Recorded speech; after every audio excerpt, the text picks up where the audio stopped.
The full pawn's attack is one of the most aggressive setups against the king's Indian. White is immediately grabbing space, controlling the center, all the pawns are going there, and he wants to press us as much as possible. Against this, after castling knight f3, our idea with knight f6 is perfectly playable. We would like to strike back in the center soon with e5, eventually even with c5 in some lines, and the knight is ready to jump in the center and to attack the pawn on e4. Now white has a general choice between two continuations, bishop e2, the old one, or the more modern one, bishop to d3. We shall start with the move bishop e2, which is a bit more passive than the other one. In that case we play e5 immediately. This is important to fight that strong center at once. And now white has a choice. He can take the pawn either with his f pawn, with the d pawn, and what is important for us is that he cannot simply proceed with development with castling. I witnessed a similar game a few days ago at the Serbian team championship. Now we should immediately attack the center. Knight c5. Now we have already 3 hits on the e4 square. White is not very well developed. He cannot afford too many things. For example, queen c2 is losing on the spot because of knight takes d4, and the knight on d4 will be hanging. So rook e1 seems like the only move, and now in the Serbian league the player as black didn't know what to do, and he couldn't find the best move, and that move is the move bishop g4. Very strong one, thanks to the underdeveloped position of the white's pieces. The idea is that after the exchange, knight takes g4, black is already threatening queen h4 with attack against h2 and f2, so white is more or less forced to take on g4, and after bishop takes d4 followed by bishop takes c3, white is simply losing a very important central pawn. So short castling is not a good idea for white.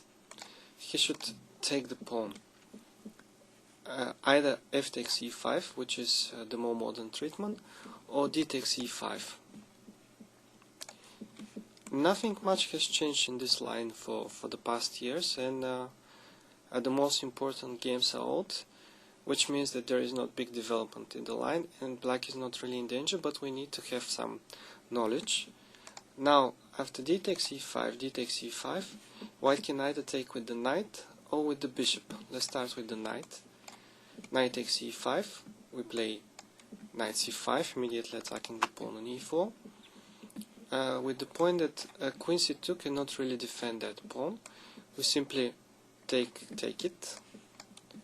Knight takes e4, bishop f5, bishop f3, and now the exchanges give us the opportunity to take back the piece with a very good game.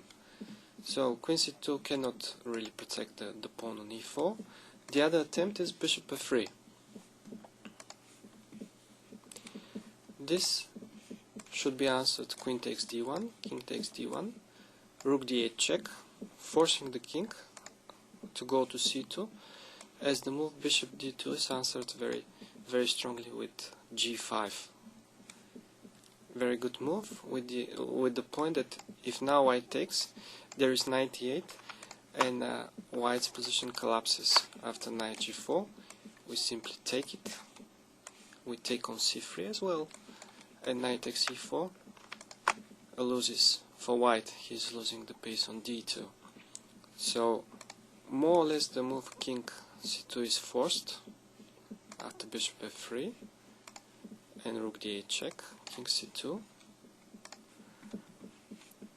And now we can take again the pawn in the center. Knight f takes e4, knight takes e4, bishop f5. This usually leads to a forced draw after rook e1, bishop takes e5, rook d4, and now king c3 is answered with rook d3. Okay, white can simply repeat the moves, or he can go in front with his king, but this is also a draw after knight a6, king k5, b6, takes, and there is a perpetual check. There is nothing we can do about it, if white wants to make a draw, he can do it, but nothing more.